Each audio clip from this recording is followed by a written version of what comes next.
Macbeth William Shakespeare की सबसे प्रसिद्ध ट्रेजेडीज में से एक है, जो महत्वाकांक्षा, शक्ति, विश्वासघात और नैतिक पतन की कहानी है। यह नाटक स्कॉटलैंड के एक वीर योद्धा और महान सेनापति मैकबेथ की कहानी है, जो अपनी महत्वाकांक्षाओं के कारण पाप और हिंसा के रास्ते पर चल पड़ता है। नाटक की शुरुआत 3 चुड़ैलों के संवाद से होती है, जो यह भविष्यवाणी करती है कि मैकबेथ एक दिन स्कॉटलैंड का राजा बनेगा। इस बीच डंकन, जो स्कॉटलैंड का राजा है, मैकबेथ और बैंकों के साहस की प्रशंसा करता है, जिन्होंने दुश्मनों के खिलाफ लड़ाई में विजय पाई। लौटते समय मैकबेथ और बैंकों का सामना चुड़ैलों से होता है। चुड़ैलें भविष्यवाणी करती हैं कि Macbeth thane of Glamis, thane of Cawdor और अंततः राजा बनेगा।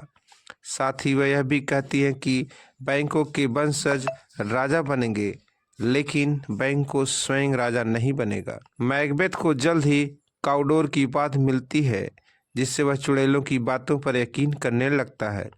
वो राजा बनने की चाहत में डंकन की हत्या करने का विचार करने लगता है। मैकबेथ अपनी पत्नी लेडी मैकबेथ को चुड़ैलों की भविष्यवाणी के बारे में बताता है, लेकिन लेडी मैकबेथ अत्यंत महत्वाकांक्षी है और अपने पति को डंकन की हत्या के लिए उकसाती है। जब डंकन मैकबेथ के महल में ठहरने के लिए आता है, तो रात में मैकबेथ उसकी हत्या कर देता है।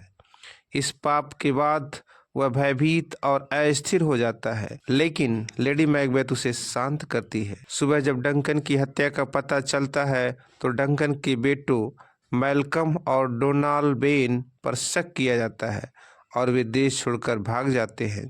इस तरह मैकबेथ स्कॉटलैंड का राजा बन जाता है। हालांकि मैकबेथ राजा बन चुका है, उसे बैंकों और उसकी संतानों की भविष्यवाणी से खतरा महसूस होता है। वह बैंकों और उसके पुत्र फ्लियंस को मरवाने की योजना बनाता है। बैंकों की हत्या कर दी जाती है, लेकिन फ्लियंस भागने में सफल रहता है। मैकबेथ को अब हर जगह धोखे और खतरों का डर सताने लगता है। बैंकों का भूत उसे डराने लगता है, जिससे उसकी मानसिक स्थिति और बिगड़ जाती है। मैकबेथ फिर से चुड़ैलों से सलाह लेता है। वे उसे चेतावनी देती हैं कि वह किसी भी व्यक्ति से तब तक सुरक्षित रहेगा जब तक महिला की कोख से जन्मा व्यक्ति उसे नहीं हराएगा। साथ ही वे यह भी कहती हैं कि वह तब तक अजेय रहेगा जब तक बर्नम वुड का जंगल डनसिनेन किले तक न आ जाए। यह भविष्यवाणी उसे अजेयता का झूठा विश्वास दिलाती है। इस बीच मैकडफ, जो मैकबेथ के अत्याचार से नाराज है, इंग्लैंड भाग जाता है और वहां मैल्कम के साथ मिलकर मैकबेथ के खिलाफ सेना तैयार करता है। मैकबेथ मैकडफ के परिवार को मरवा देता है, जिससे मैकडफ बदला लेने का संकल्प लेता है। लेडी मैकबेथ अपराध बोध से पागल हो जाती है और वह बार बार अपने हाथ धोने का नाटक करती है, यह सोचकर कि वे खून से सने हुए हैं। अंततः वह आत्महत्या कर लेती है। मैकडफ और मैल्कम की सेना बर्नम वुड के पेड़ों को काटकर उनका इस्तेमाल ढाल के रूप में करती हैं, जिससे ऐसा लगता है कि जंगल किले की ओर बढ़ रहा है। यह देख मैकबेथ हिल जाता है। अंततः मैकडफ मैकबेथ से लड़ाई करता है और उसे मार देता है।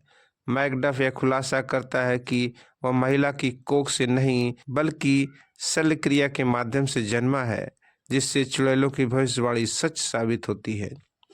मैल्कम स्कॉटलैंड का नया राजा बनता है और देश में शांति लौट आती है।